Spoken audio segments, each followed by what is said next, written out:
A maioría das partidas van destinadas á contratación de persoal, tanto para a oficina como tamén de apoio nas labores de vixilancia nas concesións, na súa loita contra o furtivismo.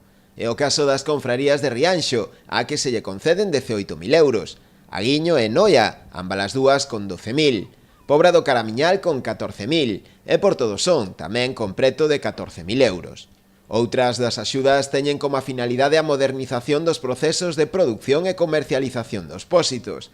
Neste apartado sitúanse as achegas realizadas ás confrarías de Muros, 18.000, Cabo de Cruz, 14.000 e Ribeira, tamén con 18.000 euros. Dende a institución provincial destacaron que esta liña de axudas, que xa foi publicada no Boletín Oficial da provincia, ven a apoiar un sector estratéxico de gran importancia social e económica en Galicia e, por ende, na provincia da Coruña, do que dependen en boa medida moitos postos de traballo.